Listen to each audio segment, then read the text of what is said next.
Hi friends, இன்றைக்கி நம்ம பார்க்க போகிறது என்னென்னா பச்சை சுண்டைக்காய் குழம்பு, புளிக்குழம்பு இல்லை வத்த குழம்புன்னு வச்சுக்கலாம்.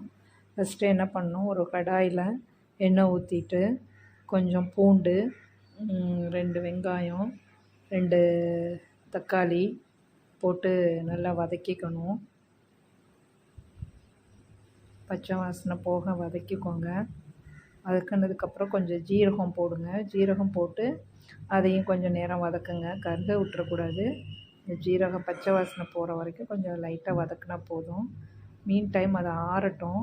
அதுக்குள்ளே ஒரு நெல்லிக்காய் அளவு புளி எடுத்து ஊற வச்சுக்கோங்க. அப்புறம் ஆறுனதுக்கப்புறம் இங்கே வதக்கி வச்சுருக்கிறத மிக்ஸி ஜாரில் எடுத்து கிரைண்ட் பண்ணி வச்சுக்கோங்க தனியாக.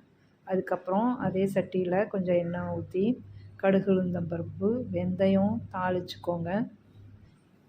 தாளித்ததுக்கப்புறம் நம்ம நசுக்கி வச்சுருக்கணும். நசுக்கி அந்த விதையெல்லாம் எடுத்துட்டு கொஞ்சம் வச்சுருந்தோன்னா, ரொம்ப எடுக்க வேணாம், கொஞ்சம் எடுத்துட்டு கொஞ்சம் இருந்தால் போதும். அதை இந்த வாணலியில் போட்டு சுண்டைக்காயை வதக்கணும்.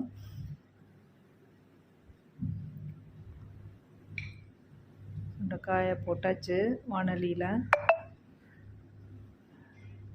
கொஞ்சம் நல்லா அந்த ஆயிலே கொஞ்சம் வதங்கும்போது அந்த பச்சை வாசனையெல்லாம் போயிடும். அதுக்கப்புறம் இன்னும் கொஞ்சம் உப்பு போட்டு தேவையான அளவு வதக்கும்போது நல்லா வதங்கிடும்.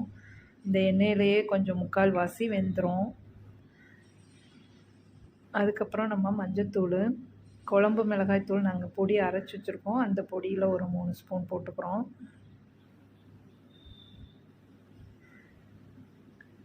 போட்டு அதையும் வதக்கிட்டு அதுக்கப்புறம் நம்ம வதக்கி வச்சு அரைச்சி வச்சுருக்கோம் இல்லையா, அந்த விழுதை இந்த இதில் கொட்டி கொஞ்சம் தண்ணி ஊற்றி நல்லா கொதிக்க விட்றோம். கொதிக்க விட்டுட்டு தேவைப்பட்டால் நம்ம தேங்காய் 2 பல் அரைச்சி ஊற்றலாம், இல்லாட்டி தேவையில்லை. அதுக்கப்புறம் புளி கரைச்சி ஊற்றிட்டோன்னா சுவையான டேஸ்டான பச்சை சுண்டைக்காய் புளிக்குழம்பு ரெடி ஆகிடும். செம்ம டேஸ்ட்டுங்க. செஞ்சு பாருங்கள், சாப்பிட்டு பாருங்கள், எப்படி இருக்குன்னு எனக்கு சொல்லுங்கள். தேங்க்யூ.